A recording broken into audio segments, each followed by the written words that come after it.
Hello, everybody. This is Brian Tonsoni with Delphi Bracketology, bringing you Extra Points, our show on college football in partnership with Student Union Sports.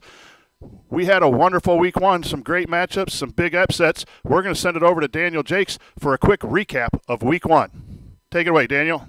Thanks, Brian. And week one of the college football season has come and passed. It was a week of upsets, thrillers, and late hits. For one, 3 of the top 10 teams of the AP poll lost this weekend, those teams being Oklahoma, Notre Dame, and LSU. LSU losing to a gritty Wisconsin team on a 47-yard field goal with 3 minutes and 47 seconds left, and a late hit from one of their offensive linemen. That's going to do it for them for next game. Notre Dame losing to a very upset potential-minded Texas team in a double OT thriller that possibly was the second highest rated game of this past weekend. Ole Miss, our game of the week against Florida State, just turned to be that game of the week, with Florida State coming back on a 30-0 run that started in the second half to win 45-34. DeAndre Francois with 420 passing yards on 33 of 52 passing for 2 touchdowns, just might be the quarterback of the future for the Noles. Ohio State beating Bowling Green 77-10, with JT Barrett accounting for 7 total touchdowns. Houston upsetting Oklahoma, and possibly what may have just turned into a playoff contention for Houston. That team up north beat Hawaii 63-3, with Chris Evans having 8 receptions for 112 yards and 2 touchdowns. 7 of the 14 SEC teams lost this weekend for the first time since 1992, but Bama showed that they're still cream of the crop for college football, winning 52-6 against a USC team that was ranked 20th. And for week one, that's all. Back to you, Brian.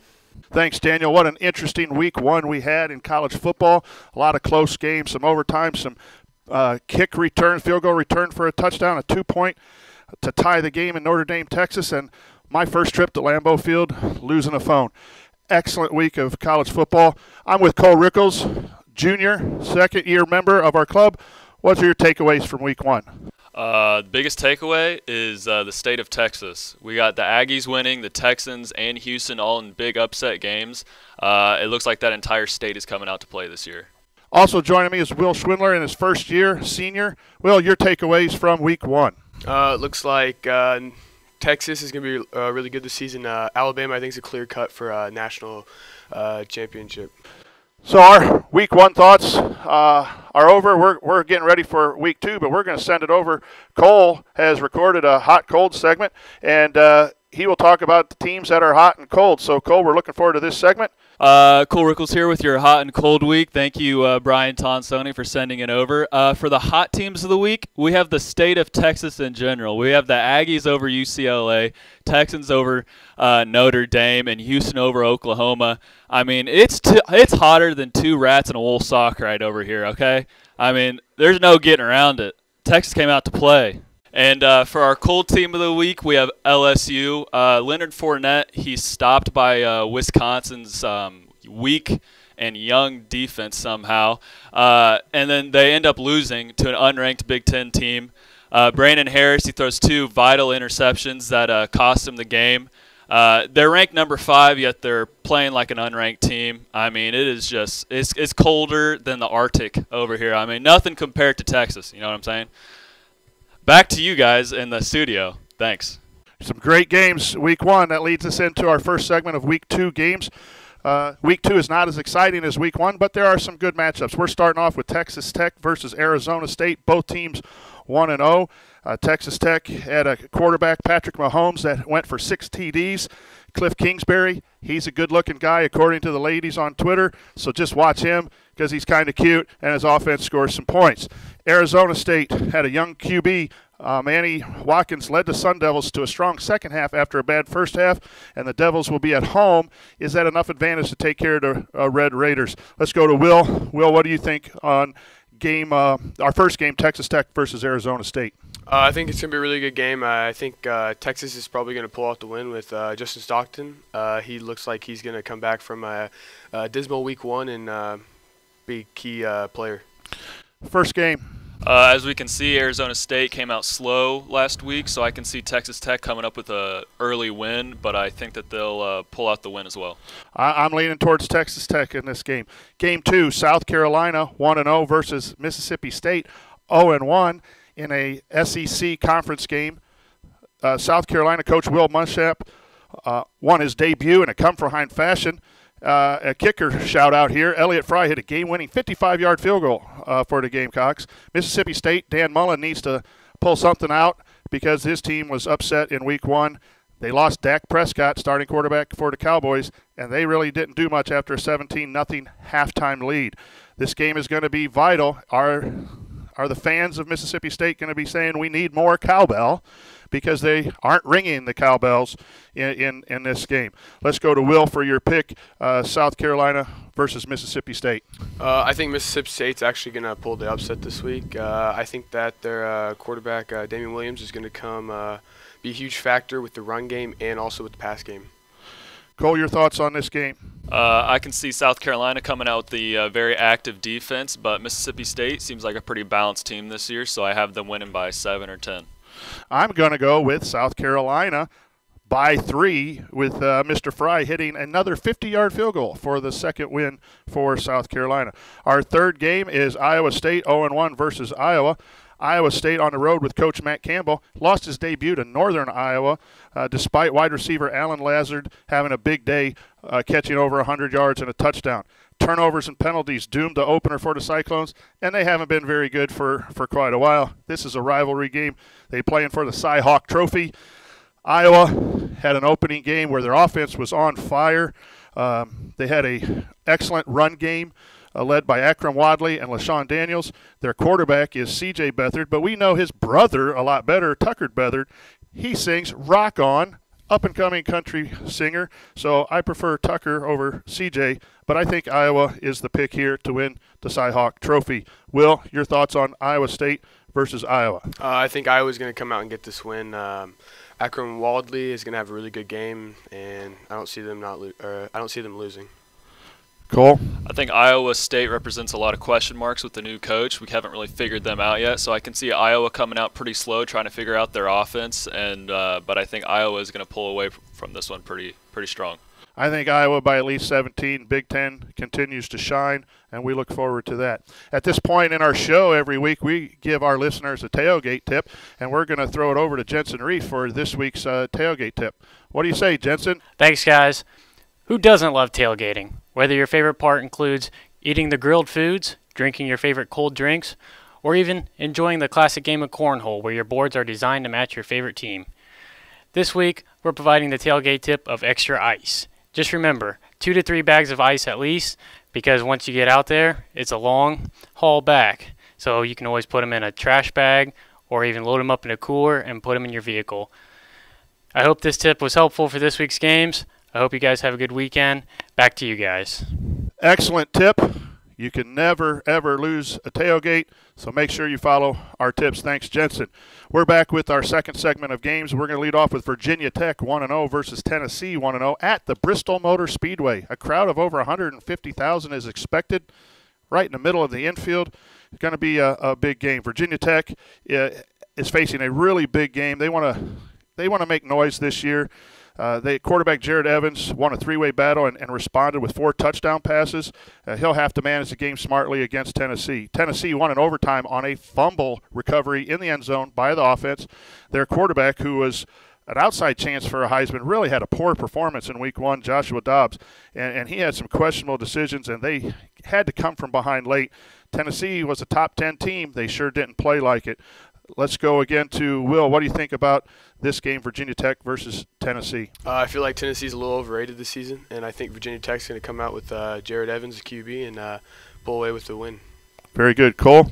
I see Virginia Tech as a very average team. I mean, they have a number 8 offense last year in 2015 and number 9 defense in 2015 as well. So I can see Tennessee coming with the win here, and I think the crowd is going to make for a very interesting game.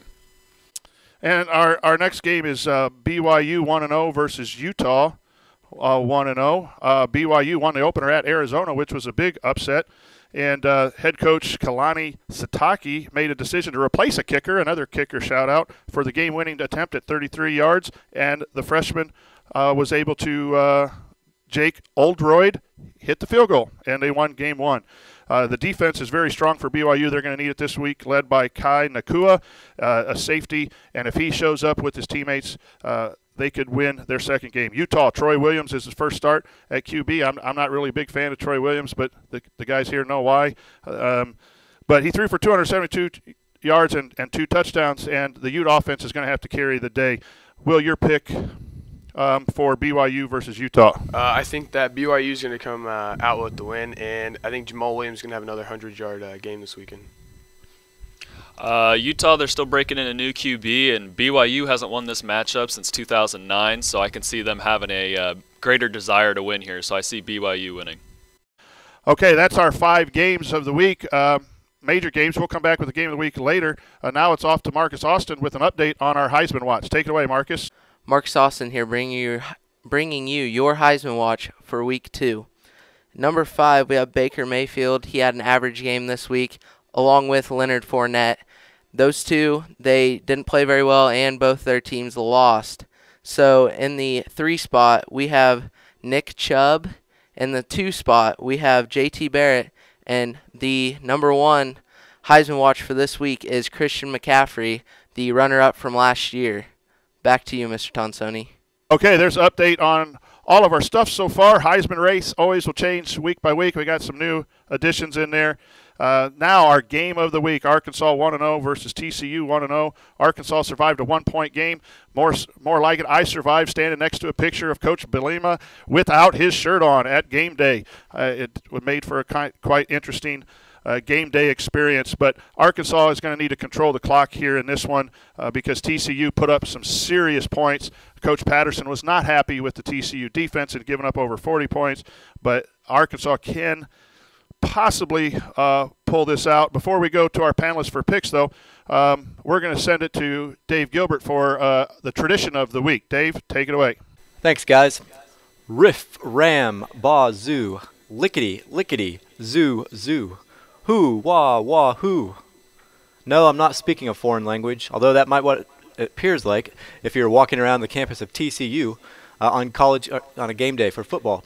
That is a tradition that dates back to the 1920s at TCU. It is a chant that fellow Horned Frogs say to each other when they pass each other on their way to the stadium. The tradition has even built itself up today, and now they actually have 2 student leaders who lead the whole stadium in this cheer.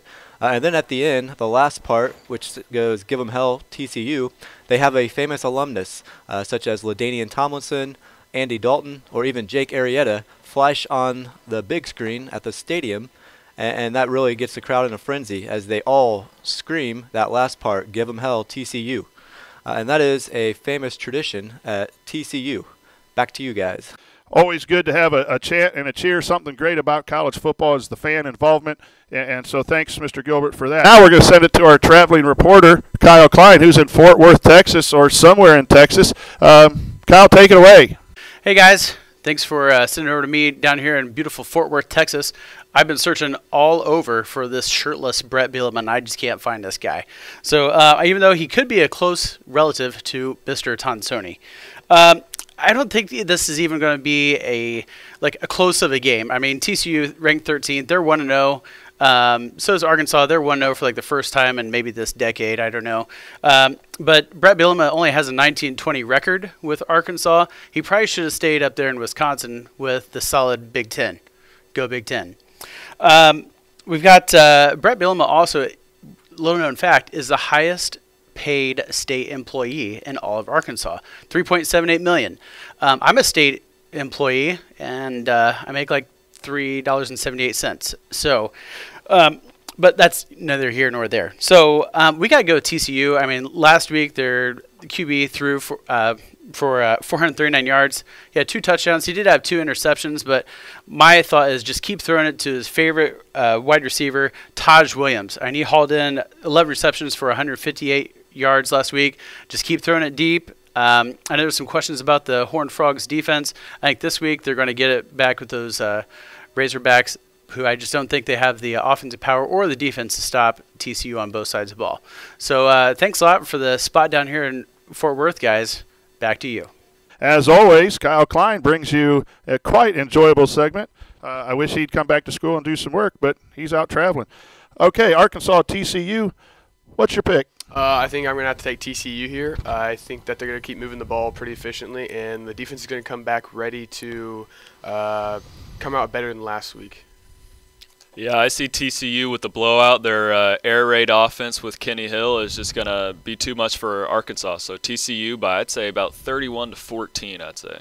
And I think someone needs to get Coach Bielema a shirt so we don't see those pictures anymore. But I think he might be walking home from this one. I think TCU by at least 14 in this matchup. So there you have it. This is our Week 2 Extra Point Show. We're Delphi Bracketology working with Student Union Sports. .com. Check them out. We want to thank DJ Unique for spinning our music. No one spins them better than you. And enjoy your Week 2 college football. See you next week.